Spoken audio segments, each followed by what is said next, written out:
Albert Einstein once said, everybody's a genius. But if you judge a fish by its ability to climb a tree, it will live its whole life believing that it is stupid. Ladies and gentlemen of the jury, today on trial we have modern day schooling. Glad you could come. Not only does he make fish climb trees, but also makes them climb down and do a 10-mile run. Tell me, school, are you proud of the things you've done?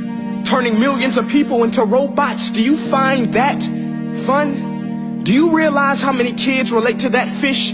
Swimming upstream in class, never finding their gifts, thinking they are stupid, believing they are useless? Well, the time has come, no more excuses. I call school to the stand and accuse him of killing creativity, individuality, and being intellectually abusive.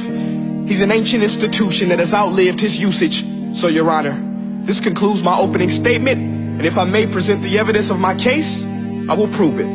Proceed. Exhibit A. Here's a modern day phone. Recognize it? Here's a phone from 150 years ago. Big difference, right? Stay with me. Here's a car from today, and here's a car from 150 years ago. Big difference, right? Well, get this. Here's a classroom of today, and here's a class we used 150 years ago. Now ain't that a shame? In literally more than a century, nothing has changed. Yet you claim to prepare students for the future? But with evidence like that, I must ask, do you prepare students for the future or the past? I did a background check on you and let the record show that you were made to train people to work in factories, which explains why you put students in straight rows, nice and neat, tell them sit still, raise your hand if you want to speak, give them a short break to eat, and for 8 hours a day tell them what to think. Oh, and make them compete to get an A letter which determines product quality, hence grade A of meat. I get it. Back then, times were different. We all have a past. I myself am no Gandhi. But today, we don't need to make robot zombies. The world has progressed. And now we need people who think creatively, innovatively, critically, independently, with the ability to connect. See, every scientist will tell you that no two brains are the same. And every parent with 2 or more children will confirm that claim. So please explain why you treat students like cookie cutter frames or snapback hats, giving them this one-size-fits-all crap. Watch your language. Sorry, Your Honor, but if a doctor prescribed the exact same medicine to all of his patients, the results will be tragic. So many people will get sick, yet when it comes to school, this is exactly what happens. This educational malpractice, where one teacher stands in front of 20 kids, each one having different strengths, different needs, different gifts, different dreams, and you teach the same thing the same way? That's horrific.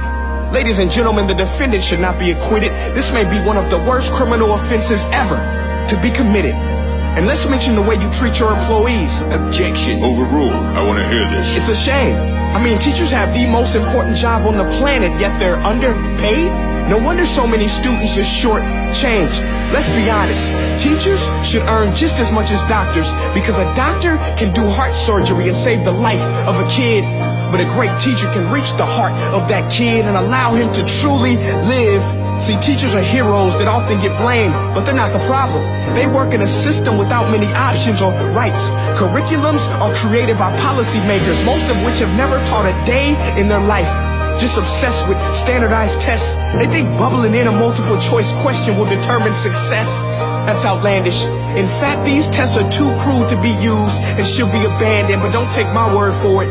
Take Frederick J. Kelly, the man who invented standardized testing, who said, and I quote, "These tests are too crude to be used and should be abandoned." Ladies and gentlemen of the jury, if we continue down this road, the results will be lethal. I don't have much faith in school, but I do have faith in people. And if we can customize healthcare, cars, and Facebook pages, then it is our duty to do the same for education, to upgrade it, change it, do away with school spirit, because that's useless. Unless we're working to bring the spirit out of each and every student, that should be our task. No more Common Core. Instead, let's reach the core of every heart in every class. Sure, math is important, but no more than art or dance. Let's give every gift an equal chance. I know this sounds like a dream, but countries like Finland are doing impressive things. They have shorter school days. Teachers make a decent wage. Homework is non-existent, and they focus on collaboration instead of competition. But here's the kicker, boys and girls. Their educational system outperforms every other country in the world.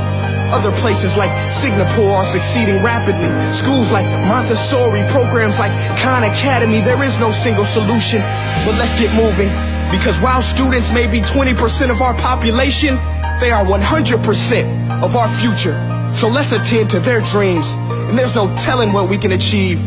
This is a world in which I believe, a world where fish are no longer forced to climb trees. I rest my case.